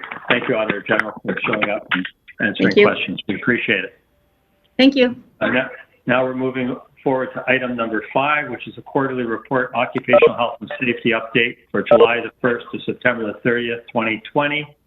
I held this down and have some questions, but do any other members have questions on item number 5? We have a deputation. We do? Yes, I think we have a deputation. Do we have a deputation? I totally missed it. I'm sorry. You're absolutely right. That's why you're the vice chair. Derek, you should receive a prompt now. Can you put on Derek? Thank you. Hi, can you guys hear me? Yes, we can. Go ahead when you're ready. Yes, we can. Okay, I'm just gonna start my timer here. I just want to quickly thank Chief Raymer for his transparency in answering my question that indeed Ontario is a common law jurisdiction. So in this report, it says the wellness unit is a key stakeholder in the facilitation of expedited COVID-19 testing for service members. Now, just for Toronto Police Service members who are worried about their health in regards to COVID-19, this is from R versus KTS 2020, where the Superior Court of Justice of Ontario mentioned in that case, Crown Counsel argued similarity between the annual flu and COVID-19, suggesting, I presume, that there is little or no heightened risk to pre-trial detainees. And also they noted that without any intention of minimizing the potential serious impacts of lockdowns on inmates, that lockdowns have been a procedure in detention facilities well before COVID-19. So even there's even a couple Crown Counsels out there that are trying to tell the court that there's basically the annual flu and COVID-19 are similar, which is consistent with, again, what Minister Marilee Fullerton said. I've said before on her tweet. To be clear, I said the number of LTC residents who died during the 2017-18 flu season was comparable to the number who died with COVID-19. So I want to speak about testing because it's mentioned in this report. So I provide a YouTube clip. This is the UK Foreign Secretary, Dominic Raab, lets it slip that the success rate of testing is lower than 1 in 10. Below that is another clip of him in which he clarifies this even further. He says, the challenge is that the false positive rate is very high. It's only 7% of tests will be successful in identifying those that actually have the virus. In this YouTube link, UK Prime Minister Boris Johnson even admits that 93% of all tests are false positives. He says, unfortunately, the test only works in 7% of the cases. 93% of the time, you could have a real false sense of security, a false sense of confidence. In this YouTube link, anyone actually know who invented the PCR test for COVID-19 everyone's using? The actual inventor of it is a guy named Kary Mullis, and he explains in this clip how the PCR was really meant to be a technique used to amplify minuscule amounts of molecules so that they could be more easily measurable. He says with PCR, if you do it well, you can find almost anything in anybody. It's just a process that's used to make a whole lot of something out of something. It doesn't tell you that you're sick. Remember that. That test does not tell you if you're sick. Now, this is a screenshot from the Public Health of England, and I provide the link to the PDF I got it from, where it says at the bottom, PCR detects presence of viral genetic material in a sample, but is not able to distinguish whether infectious virus is present. That test is not able to even distinguish whether infectious virus is present. So this is from a peer-reviewed article I came across from the BMJ, the British Medical Journal. It says, cycle threshold values from PCR tests are not direct measures of viral load and are subject to error. The only test for live virus is viral culture. PCR and lateral flow tests do not distinguish live virus. No test of infection or infectiousness is currently available for routine use. Unusually in disease management, a positive test result is the sole criterion for a COVID-19 case.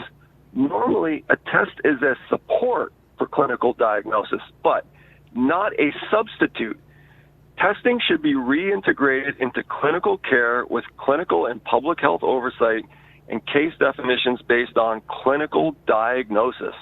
On the very day of President Biden's inauguration, the World Health Organization came out with this notice, which I provide the link for, which acknowledges in technical language that there is a problem with using the PCR relative to the CT cycle threshold value that is used when doing the test. They specifically state that in the description of the problem, number 4, provide the CT value in the report to the requesting healthcare provider.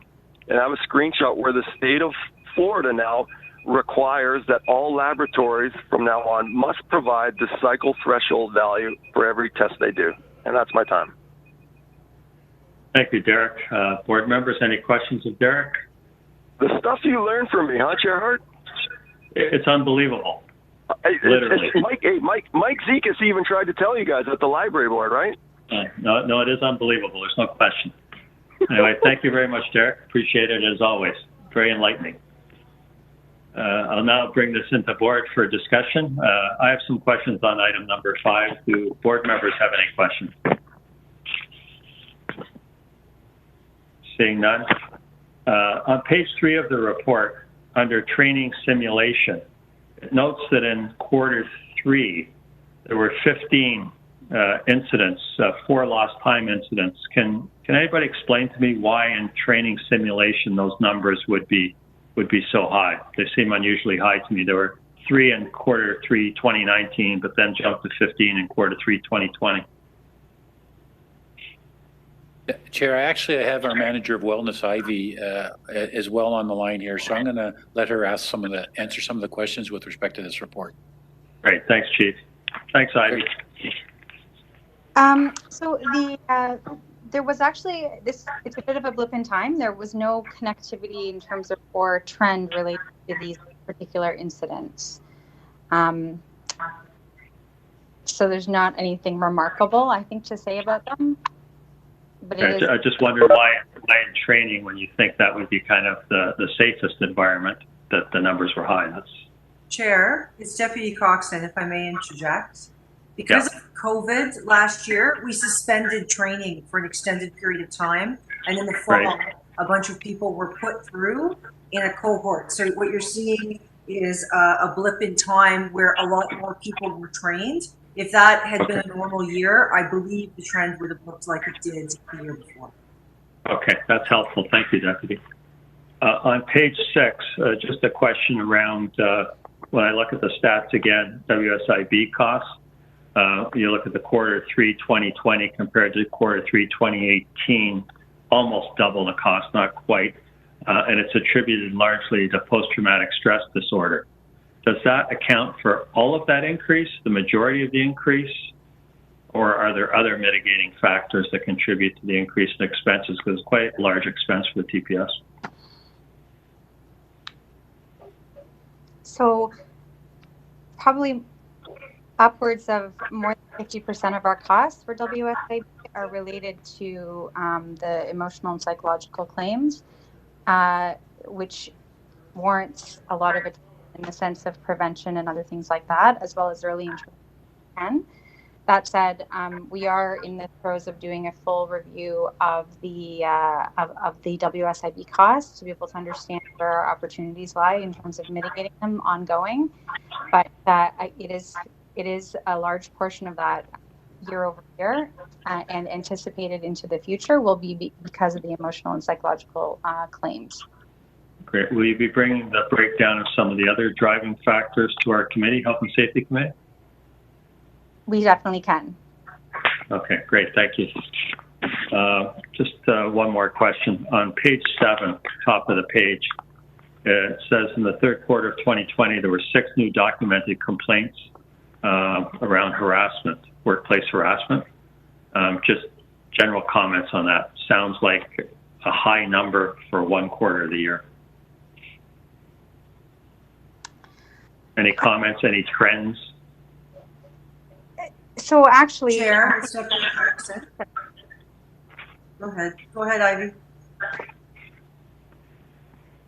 I was actually just going to say that the six cases in quarter 3 of this year is actually the lower number of harassment complaints that we had, because compared to quarter 1 where there was 17 and 9 in Q2.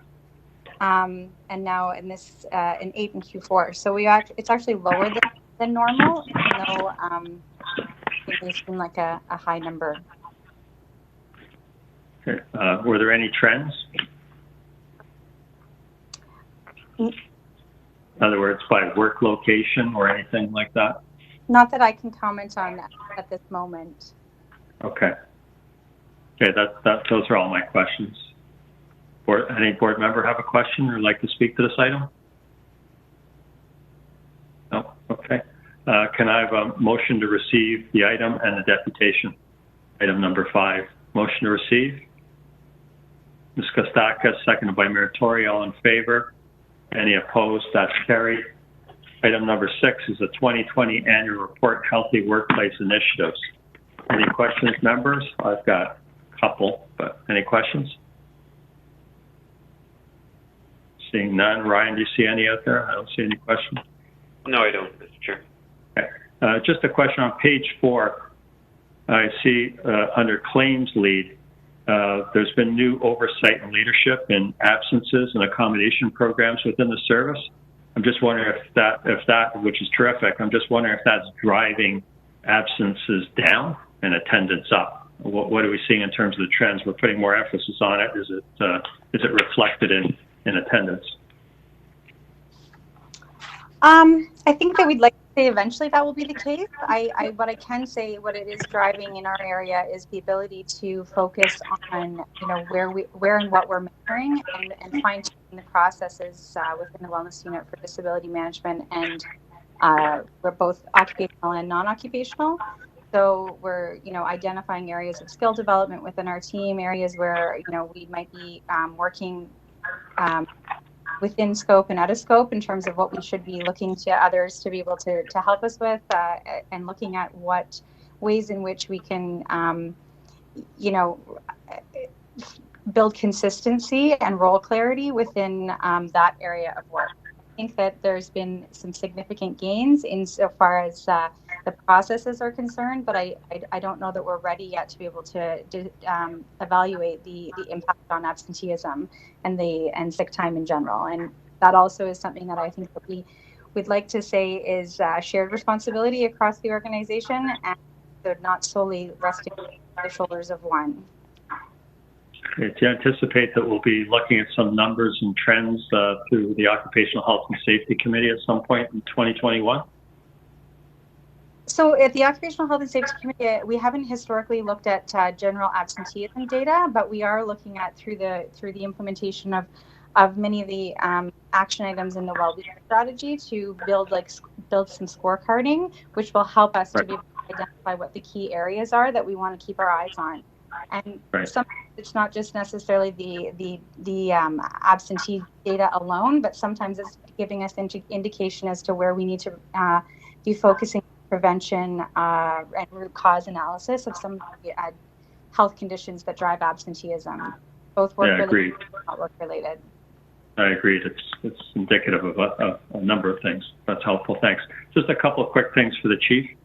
On page 9, Chief, and I think I pointed out this to you when we did our agenda review, some really good news stories in here on page 9. And it talks about 81 active uniform and civilian members who volunteer their service to CRIT and PSV. And on page 10, it talks about the 17 volunteer chaplains we have.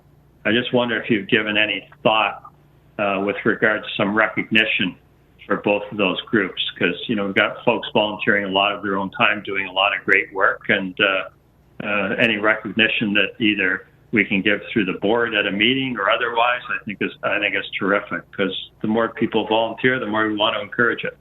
Any comments, Chief? Actually, it was an excellent question, Chair, because what I found out in inquiring was that we've never actually had a process for formally recognizing a lot of our peer support volunteers. I talked to people who have been doing it for several years, and they've never once been recognized for their work, other than perhaps, when they're at an event and someone is speaking to them and thanking them, but we've never had a formal process. With respect to the chaplains, again, they do very, very important work, and we will have an annual chaplains dinner, appreciation dinner in February, and usually there's a small gift that's associated with that, and we have traditionally done that. But certainly for our peer volunteers, and even if we could be doing much more and should be doing more, so we're looking into how we are actually going to do that. That's terrific. Maybe we have a conversation offline on how we can recognize them through the board as well. That would be terrific. Absolutely. Okay, great. Members, I believe I was the only one that had any questions, so can I have a motion to receive item number 6? Councillor Nunziata, seconder. Mr. Morgan, all in favor? Any opposed? Item number 6 carries. We're now on item number 8, which is the public minutes of meeting number 72 held on November 18, 2020, Central Joint Health and Safety Committee. And Derek's up again. Derek, you should receive a prompt now. Hi, can you guys hear me? Yes, we can. Go ahead when you're ready. Okay, I'm just going to start my timer. I just want to say, by me speaking at this meeting, this shall not be deemed to be in any way my consent expressed or implied. In doing so, is fraud. God bless Her Majesty the Queen, and long live Her Majesty the Queen. And let the record show, as individual mentioned in Premier Ford's stay-at-home order is defined as a natural person in the Legislation Act of Ontario. If I have ever led the Toronto Police Services and or this board to believe in any way that I am a natural person, then that would be a mistake, and that I ask all of you to please forgive me. So in this report, it discusses about respiratory protection masks, and I have more of that enlightening information, Chair Hart, on the dangers of mask wearing. If you're looking at my written presentation, you can see right there that even the U.S. Surgeon General in the past has tweeted out on Twitter, seriously, people, stop buying masks. They are not effective in preventing general public from catching coronavirus. So this next one is from Jenny Harris, Jenny Harries, and I provide the YouTube link where she says this. She's the Deputy Chief Medical Officer of Health for England, speaking on the dangers of mask wearing. She starts off by saying, the average member of the public wandering down the street, this is really not a good idea. What tends to happen is people will have one mask. You can imagine they don't wear it all the time. They'll take it off when they get home. They'll put it down on a surface that they haven't cleaned, or they'll be about and they haven't washed their hands. They'll go and have a cup of coffee somewhere. They'll half hook it off. They'll wipe something over it. They'll put it back on. And in fact, you can actually trap the virus in the mask and then start breathing it in. The host then asks her, so they could be putting themselves more at risk by wearing a mask? Jenny Harris replies, yes, because of this issue of behavioral issues, which are really important when we're talking about infectious diseases. People can adversely put themselves at more risk than less. That's more stuff you've never heard from Dr. Davila, isn't it?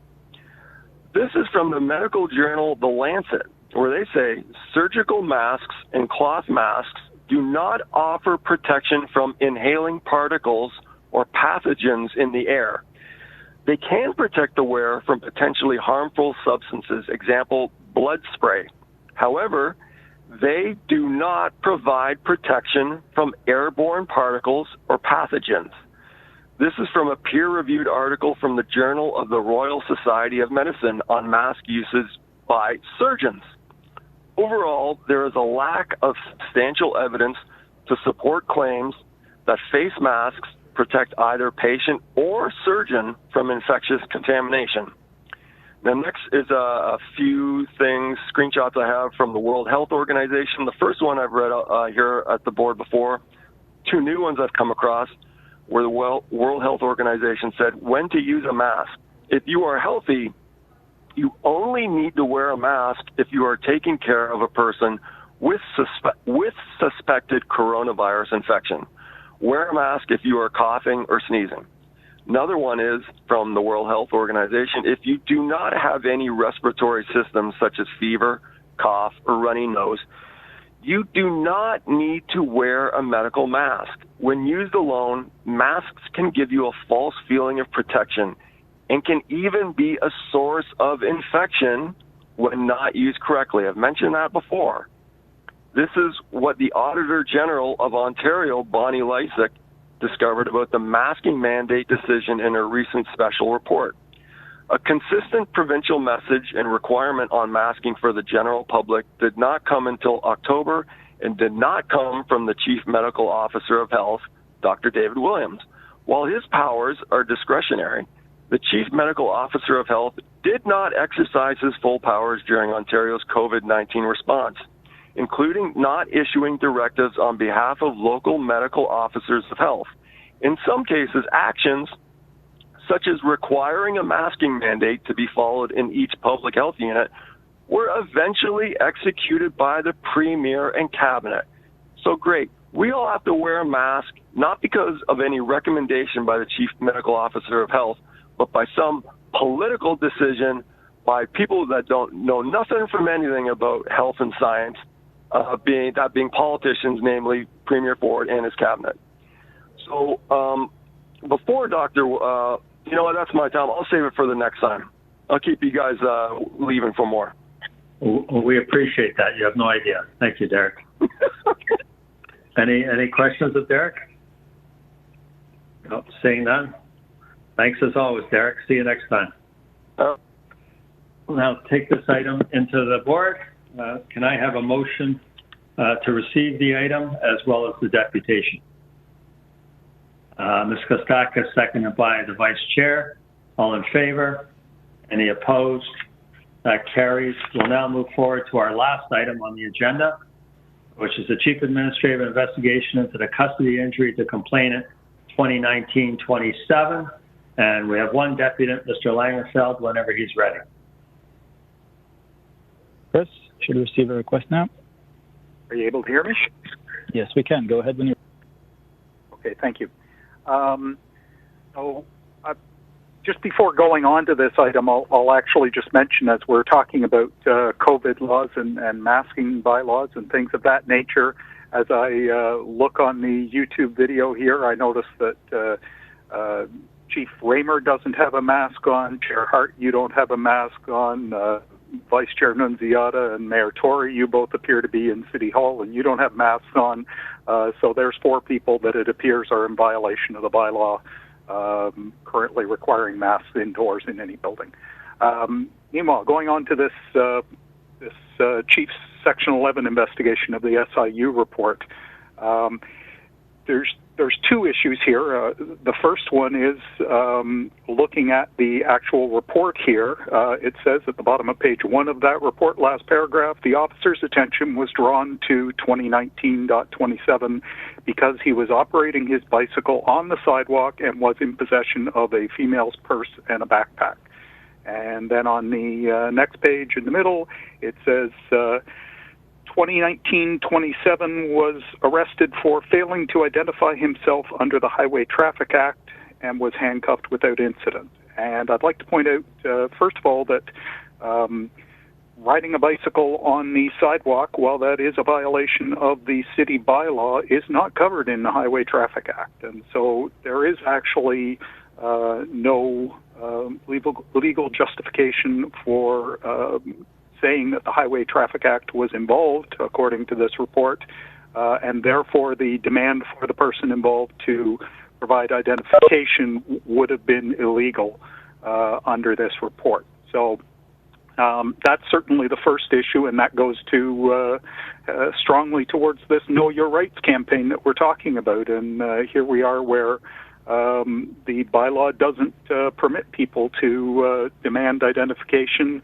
although it does preclude people riding bicycles on sidewalks. And while possession of a female's purse might be probable cause for an officer to begin an investigation, again, it doesn't have the Highway Traffic Act power to demand identification. So according to this report, the officer would have in fact been in violation of the individual's rights. So after that, then I went and read the SIU's director's report, and in fact that identifies that in addition to what's laid out in this report, according to the SIU director's report, in addition to what's laid out here about riding on the sidewalk, that the person on the bicycle rode through a red light, cut off a vehicle, and was then stopped by officers. And of course, that would then justify the Highway Traffic Act being engaged here and would then create the responsibility for the person to identify themselves. But this is then, the issue becomes a lack of proper reporting from the police service to the board. And I note, in fact, it's technically a misconduct for an officer to file a false report. And I'm certainly not, this wouldn't necessarily apply to that, but I simply point out that it is a very important responsibility for officers to make sure that their reports are accurate, and certainly when the service is reporting to the board, and on something like this where we're talking about there having been an investigation, I wonder how could somebody have read that report and not realize that according to the report, the officer was in fact wrong for demanding identification and didn't have legal authority to do that. I would have thought somebody would have read that report and questioned it there. And it's only by going to the director's report that we find out that in fact there are more facts that are left out of the report. And that then brings me to the much more serious situation where that happened, which was the board's approval of the body-worn camera agreement to have Axon upload to their cloud-based system and maintain information. And the report there only set out the details of purchasing cameras, and it didn't mention anywhere in that report about data storage. After that, during the discussion, we then had the officer that the service, I don't know if they were or civilian staff, and I thought, oh no, well, in addition to that, that caused the storage. But what we still don't have, and I don't know of any public report that lays out, what are the terms of that multi-million-dollar agreement that the board agreed to. To the best of my knowledge, that information is being kept secret. The board didn't even know what it approved, and I think that then sets out a very serious problem here where we have reports coming to the public and to the board that don't even set out all the details. So I see I'm out of time on the screen here, so thank you. Thank you, Mr. Langenfeld. Any questions of Mr. Langenfeld? Seeing none, thank you once again for taking the time to speak with us this afternoon. We appreciate it. Thank you. Board members, any questions on the report? Seeing none, can I have someone move receipt, please?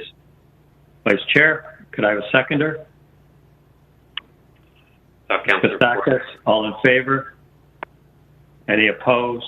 That's carried. Can I have a motion to adjourn? Vice Chair, seconder, Muratori, all in favor? Any opposed? That's carried. Our next meeting will be on Thursday, February the 25th.